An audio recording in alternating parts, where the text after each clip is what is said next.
2298031 now presents Day of the Steamies. It was a spring summer's morning on the island of Sodor, and all the engines were enjoying life. Sometimes they like to relax, and sometimes they like to go out and do their work or go on journeys.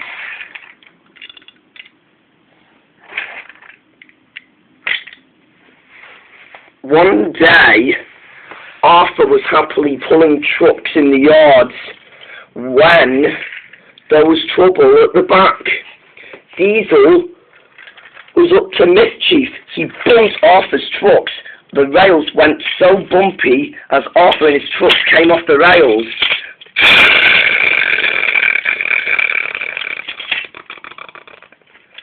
The trucks were in pieces, and Diesel's devious plan began. Arthur was hurt.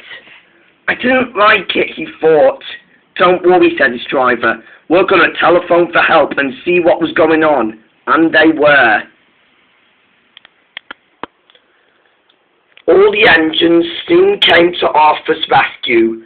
Thomas asked Arthur who pushed him off the rails. Was it those trucks, he said. It honestly wasn't the trucks, said Arthur. I was pushed by someone, but I didn't know who it was. Don't worry, said the Fat Controller kindly. We'll soon find out who's responsible, and whoever's done this is going to be in so much trouble. And all the engines agreed, but Thomas was worried. He thought it was the trucks, but he didn't know it was someone else instead. Night came, and Arthur was sent to the works to be mended, but Thomas and his friends were at the sheds thinking of Arthur. If it wasn't the trucks, said Thomas, then who did it? Mike had already made a confession to make. It was Diesel, said Mike. I was watching and following him. He was meant to be pulling slate trucks with me at the slate mines, but he ran off and started causing trouble. The engines were in shock. You saw it all this time, said James. So it was stupid Diesel anyway, said James. He's asking for it now. Yeah, said Percy, but what if he didn't do it? Well, said Molly, some Diesels are nice, but some that can be like you-know-who and is a big disgrace to the railway, she said. You mean the Diesel with the claw? said Henry. Yes, said Molly. And besides, now that you know who is gone and sent to the other railway, he might have got someone to replace him. Maybe Diesel might have been the main leader himself, said Thomas, but I hope more Diesels don't come back. You shouldn't be talking like that, said Mike, because Paxton and Boko are Diesels, and they're nice to us, but they're not evil though. I know that, said James, and with that, the engines all kept worrying about Diesel and Mike, but about Diesel and Arthur, but went to sleep instead. Morning began, and Mike was cheerfully puffing into the yard when he saw Spampcan and Norman with Arthur's train. Those are Arthur's trucks, he said, and I know Diesel bumped Arthur off the rails, and that's why he's at the works. Spampcan laughed. Really, he said, but you steamies don't know a thing. And Norman, said Mike, I don't believe you. Paxton and Dennis trusted you, and you've turned against us. That's right, said Norman. I did want to be in this railway at first, but my time has come to make you engines sorry, he said. Mike was offended. We didn't do anything wrong, said Mike. That's why That's why we're nice to others, said Mike. You don't understand, said Spampcan. Diesel bumped Arthur 'cause you steamies are no good for us anymore, said Spampcan. I won't forgive you for this, said Mike, and then Mike puffed crossly away. Let him go, Norman, said 199. We have to gather the other diesels and then capture all steamies. Then we can turn our attention to scrapping them once and for all. And with that, Spampcan and Norman both carried on with Arthur's work.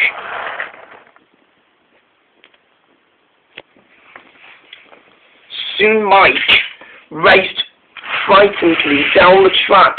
This isn't happening. It can't be happening, he said.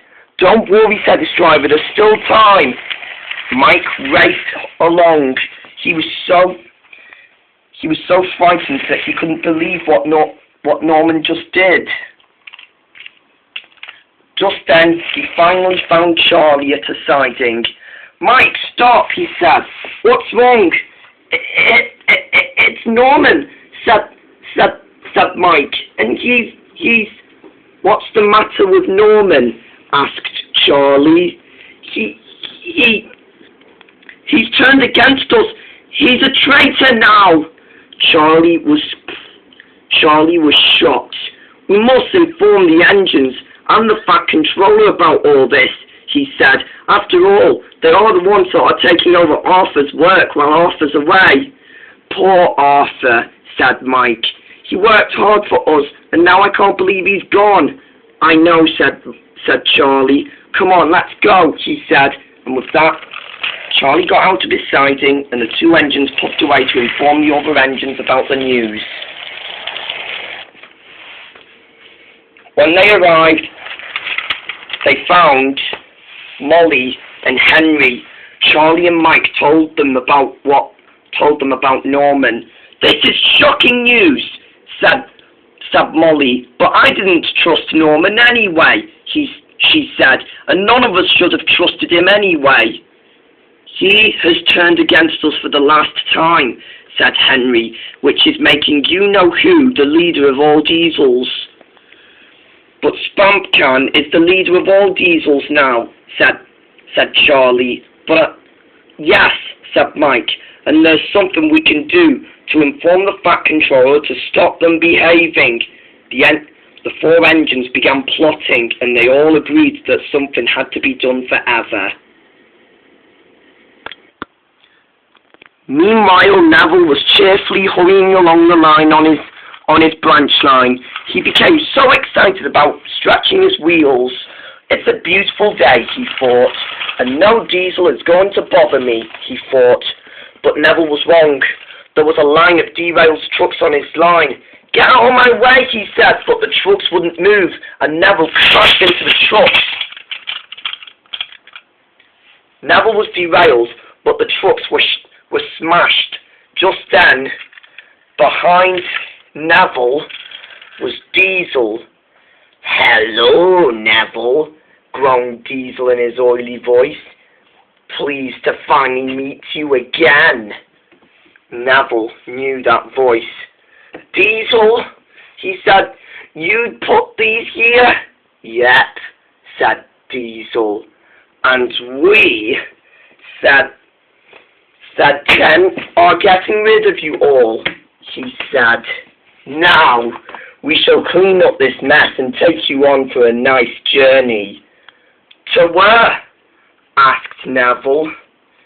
We, said Diesel, are going to scrap you. Neville was shocked. What are you doing? He said. Just then, Diesel pulls Neville back on the rails, but Neville's brakes were broken and poor Neville couldn't move. What are you guys doing? He said. Now, said Den. He then kicked the stone truck, and the stone truck fell into the ravine in pieces. He biffed all derailed trucks off the rails, but one was still on the track. Gotcha, said Den. Now, laughed Diesel. "We've got Neville now." "Help!" said Neville, but no one heard him as poor Neville disappeared with Den and Diesel.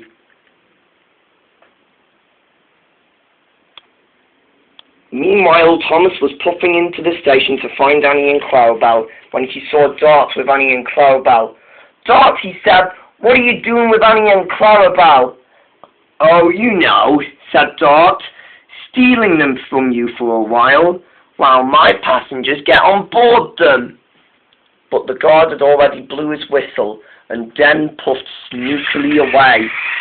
"Dart, come back," said Thomas, but Thomas was already worn out, and Dart had already left with Annie and Clarabelle. "That's not fair," he thought. Poor Thomas had no coaches left. All he could think about was getting different ones, but Thomas did not like that. He only preferred Annie and Clarabelle. Just then, Toby puffed up. "What's the matter?" he asked.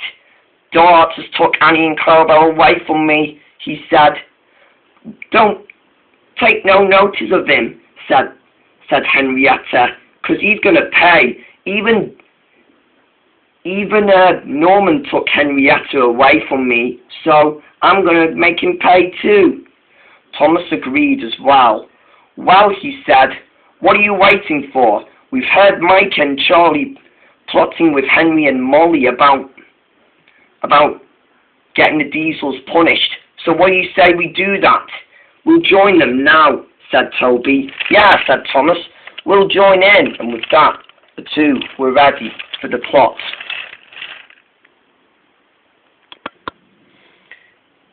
It began raining in the evening, and still Den and Diesel have still captured Neville. "Let go of me," said Neville. We won't," laughed Den. "You're going to enjoy the smelter's yard. It will be okay." Neville took no notice. They arrived at the engine sheds. Neville knew that this was where he was going to get rescued. But what Neville realised, that no one was in the engine sheds. "Help!" said Neville, but no one came out to help Neville. "Ha ha ha," laughed Den. "Nobody was here this time," he said, and then he and Diesel continued taking Neville away.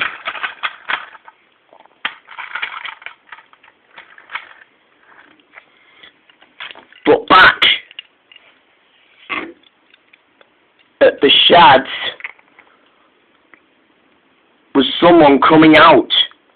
It was Ivo Hugh. He heard everything and got out of the shed.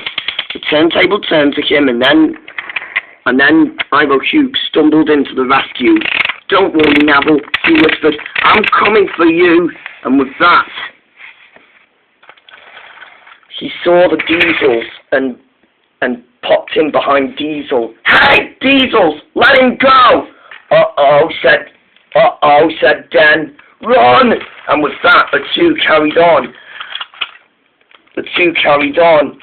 "Help me," said Neville. Don't worry, Neville, I'm coming," said Ivo Hugh. But then Ivo Hugh was out of water and then stopped. "Oh, darn it," he said. "What am I going to do? Who's going to rescue Neville now?" But no one was there to help him and Neville. At last they arrived to the smelter's shed. Den moved into a siding, and Diesel began his plot. Gotcha. Bye-bye, Neville," he said. "It's about time that our plan was eradicated. Just like last time," he thought. He remembered when Spampcan and Derek shoved Big City Engine in the smelter yards, and Neville was frightened. "Don't even think about it," he said. Just then, he heard a voice. "Aha! It was the Fat Controller. "I've caught you red-handed, Diesel," he said. Now you need to learn how to behave," he said. "Take Neville back home and apologize. This time you will be back in the sheds as usual. And that will mean you too, Den." "Oh no," said Den. "Boss," he said, "we're captured." And they were. Behind Den was Thomas. And Thomas captured Den. And then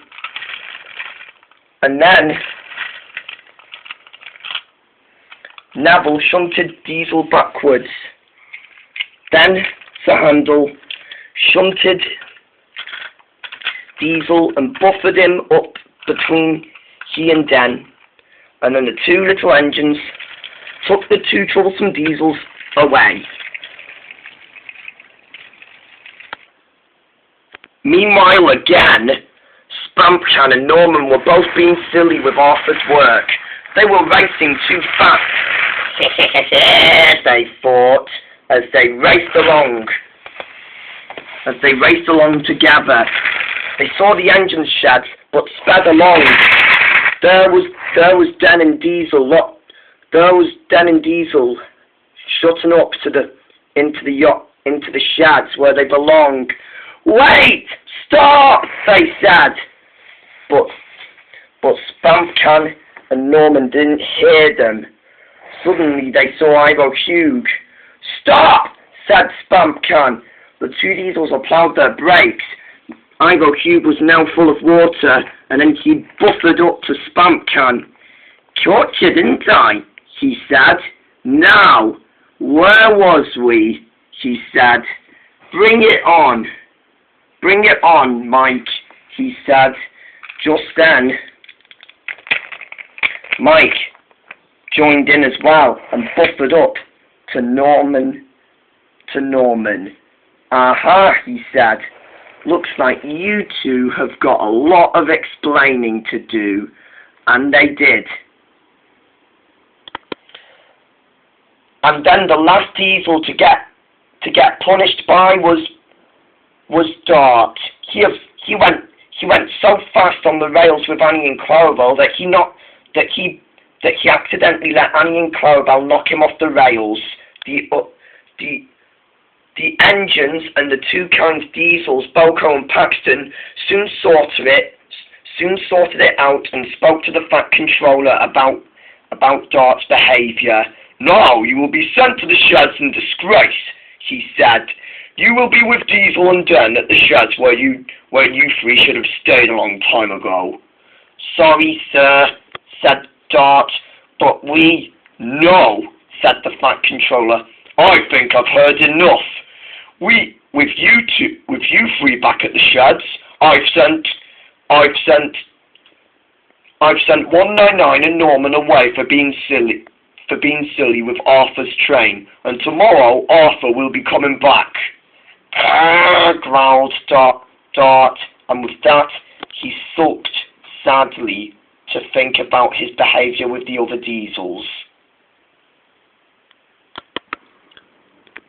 The next day later, the three troublesome Diesels were put back in the sheds where they belong, and then finally they saw someone racing past by them. It was Arthur. "Grr," growled Diesel. "Those steamies will be getting rid of someday," he thought. Then Den and Dart agreed. Just then, Arthur steamed in and was given a big welcome by the other engines. "Hooray! Hooray! Arthur's back," they said.